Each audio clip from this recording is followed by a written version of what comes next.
c'est une autre affaire. Les gens qui achètent, je vais sortir le locataire. C'est encore une question, mais c'est-tu possible de sortir un locataire pour optimiser ou des locataires? Si oui, c'est quoi le plan? La loi, non, parce que le locataire est protégé. J'ai fait beaucoup de conversions en condo, moi, dans ma vie. 72 au total logements que j'ai convertis. Fait que tu prends un 6 logements, tu le prends et tu le revends en condo. Fait que l'avantage là-dedans, c'est que c'est souvent le locataire qui va acheter. Fait que ça, il n'y a pas de problème. Tu n'es pas obligé de le sortir. Mais il y a des Puis quand tu fais une conversion en condo, tu veux aussi que le locataire reste dedans parce que là, c'est un investisseur qui va acheter puis il va y avoir un locataire qui va être à l'intérieur. Mais quand tu veux changer quand tu fais la conversion, les locataires sont protégés à vie dans l'immeuble. Fait que s'ils respectent les règles, s'ils respectent les règles, ils payent le loyer, il n'y a aucun problème, ils vont être protégés à vie dans l'immeuble. Puis c'est une protection qui est sociale, puis c'est correct de l'avoir comme ça.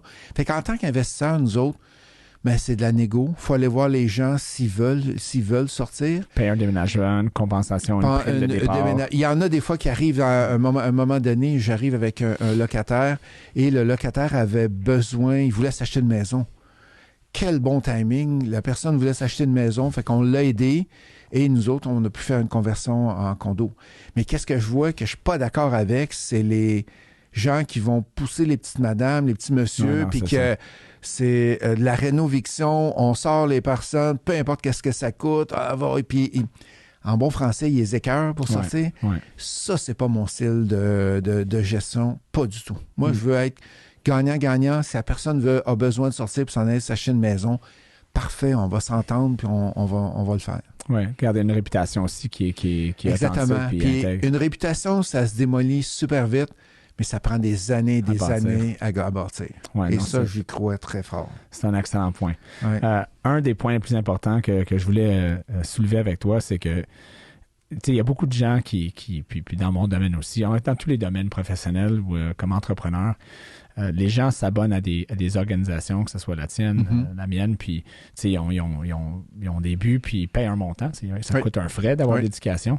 Il y en a combien qui suivent vraiment le programme, selon toi? Est-ce que c'est quelque chose que ça te déçoit un peu? Est-ce que tu as des bonnes statistiques, selon toi, ou est-ce qu'il y en a beaucoup que ils achètent le programme, puis après ça, c'est un peu comme ils achètent le membership au gym, puis ils sont là les premières 2 semaines en janvier, puis là, après ça, tu les vois plus. Puis là, à la fin de l'année, ils sont comme, mais là, je suis un peu déçu, là, tu sais, j'ai pas eu les résultats que je voulais, puis finalement, ils ont pas nécessairement mis les... Ouais, mais je t'ai pas vu au gym, je suis ici tous les jours. Ouais, mais là, tu sais, je suis occupé, puis OK. Donc, comment tu réponds à ça? Parce que souvent, pour une organisation comme la tienne, une des affaires qui est le plus souvent mentionné, c'est que j'ai payé, mais j'ai pas eu de résultat. J'ai lancé mon argent dans les airs. Puis si on entend ça, que ce soit MREX, on entend n'importe quelle organisation, c'est un peu ça. Comment tu adresses ça à ces gens-là? Il y a 2 choses à regarder là-dedans. Il y a les gens qui veulent travailler de façon autonome, ils veulent suivre une formation. Comme nous autres, on a les secrets de l'immobilier, qui est une formation en vidéo. Mais la personne, t'es sûr que tu veux faire une formation en vidéo? Tu vas-tu l'écouter? Tu as un module par semaine. Puis c'est bizarre parce que les gens qui se rendent au bout, qui suivent, ils réussissent. Quand on est en classe, quand on est en présentiel, le taux de réussite est incroyablement plus élevé. Je suis d'accord avec toi. Pourquoi? Parce que les coachs sont là. Et nous autres, qu'est-ce qu'on fait? On offre 8 heures de coaching individuel. Fait qu'entre deux classes, la personne a de la misère, elle nous appelle et il y a 1 heure de coaching qui est faite avec la personne. Puis là, je leur dis tout le temps, attendez pas d'avoir trouvé un deal avant de nous appeler. Vous n'êtes pas capable de trouver un deal. Vous avez de la misère avec les calculs. Appelez-nous, c'est là qu'on est le meilleure valeur ajoutée. Et plus tu avances dans l'échelle de progression, on a le coaching double qui est au début, coaching avancé, coaching VIP. Coaching avancé, VIP, les gens suivent les formations parce qu'ils ont déjà... T'es déjà parti, puis tu sais que ça va te rapporter. C'est comme la pyramide. Le plus tu avances, le moins il y a de gens, puis le plus les gens qui restent là, le plus sont engagés envers... Ça, c'est juste la règle, je pense, dans tout. Là. Mais la règle, c'est que si tu veux avancer en immobilier, les vidéos, c'est super bon. Il y en a plein sur Internet. Mais les gens qui passent à l'action, j'ai entendu ça d'une statistique au Canada, que 8% des gens qui suivent des vidéos dans n'importe quel domaine, là, Word, Excel, PowerPoint, etc., vont se rendre au bout. 8%, là, c'est pas beaucoup. Moi, je suis Je me rappelle pas sa statistique, mais je sais que je suis plus que ça. Moi, je suis très dans le présentiel, dans tout. Là. Écoute, même les formations, si je vais faire des formations, des conférences, il y a des conférences, il y en a plein qui sont toutes virtuelles. Tu écoutes les speakers et tout ça. Puis c'est pas la même expérience. C'est du tout. Il y a une conférence que j'assiste à chaque année qui s'appelle WOBI, c'est World of Business Ideas. C'est à New York. Il y a 6 de ces conférences-là. C'est une des meilleures conférences worldwide là, pour rencontrer des personnes d'affaires. Il y en a un à Londres, à New York, à Madrid. Bref. Puis il offre aussi la même affaire virtuellement. Puis durant la pandémie, c'est la première fois que j'ai décidé de pas aller à New York. Ben, on pouvait pas. Ouais. Donc, je l'ai fait virtuellement. Puis, c'était pas le même résultat. Ah, c'est dur. J'étais là, j'étais fatiguant. OK, je prenais les notes, mais c'était pas, le vibe était pas la même. L'engagement était pas la même. Puis même les concepts que j'ai pris note, j'étais pas capable de les intégrer dans mes affaires ou avec mes employés de la même manière que quand je reviens de New York après la conférence, puis t'arrives, là, puis t'es pompé, puis t'as appris, puis c'était comme si t'étais dans le vibe. Je sais pas pourquoi, mais on est des êtres humains, on a besoin de toucher, sentir, discuter. Puis, en tant qu'enseignant, ben, quand t'as la personne qui est en avant de toi, je comprends beaucoup le non-verbal. T'es capable de voir... Oh, t'as-tu compris? Tes yeux me disent qu'il y a quelque chose que tu as compris ou la question qui est posée est différente. Quand tu es en virtuel, moi, j'oblige les caméras ouvertes. Ouais. Je les oblige. J'ai dit, est-ce que tu veux que je me mette une nappe sur la tête pour donner le cours? Mais c'est ça que tu es en train de faire. Ben, c'est ça. Est-ce que tu veux que je me mette un drap sur la tête pour donner le cours? Ben, moi, j'ai besoin de le voir. Puis je les vois, les gens dans la caméra. Et je pense que, Nathalie, tu n'as pas compris la dernière question que je viens de demander. Non, j'ai pas trop compris telle partie. Mais si j'ai un mur noir, là, complètement noir devant moi... Tu n'as aucune idée de ce qui se passe. Et je peux pas savoir si la personne a compris ou pas. Oui, je vois son nom, Nathalie est là, mais ça me dit rien. Et c'est hyper difficile.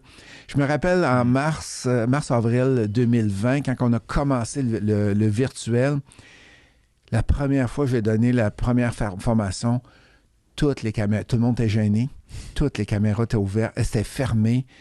C'est la pire chose qui peut arriver à un coach. Ouais, c'est sûr. T'enseignes devant un mur noir. Oui, puis t'essaies d'être dynamique ou passionné. D'être dynamique. Puis, hey, j'ai vu Stéphane qui était telle chose, puis t'as pas compris. Tu peux pas. Oui. Fait que c'est depuis ce temps-là que j'ai fait ouvrir les caméras. C'est un bon point. J'ai fait une présentation, à un moment donné, une série de présentations pour des compagnies. Il y en avait un que c'était une grosse présentation sur la santé financière. Il y avait, comme je pense, 9000 participants. Et tabarouette. Puis, parce que la compagnie est nationale. Puis, ça, ces 9000-là, s'il y en avait 150 qui avait la caméra ouverte, parce que, tu sais, on pouvait voir, qu'on pouvait cliquer pour voir qui était là. Sur 9000, c'était à peu près ça. Là. Tout le reste était fermé.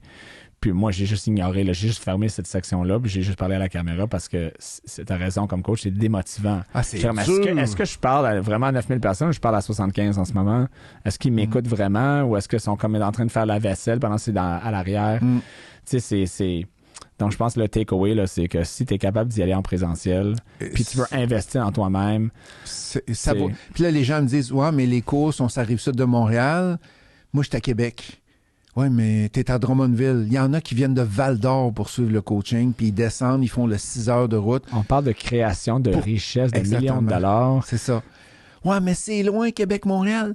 Non, c'est pas loin, c'est 2 heures, les amis. Non, c'est ça, 2 heures de route pour X montant de temps pour avoir accès à l'information qui potentiellement pourrait te sauver, te faire des centaines de milliers de dollars et potentiellement t'en sauver aussi. Qu'est-ce qui va arriver? C'est qu'ils vont peut-être trouver un partenaire. Ils vont peut-être trouver un entrepreneur, vont peut-être trouver un électricien dans la salle qui vont vouloir Networking, joint venture. Tu veux acheter ça, moi aussi, on est dans le même secteur et on pourrait peut-être travailler ensemble. Il se crée des opportunités. T'as raison. Donc, expérientiel en personne, let's go. Je recommande à 100 000 $. Merci d'avoir été avec nous pour cette retenue.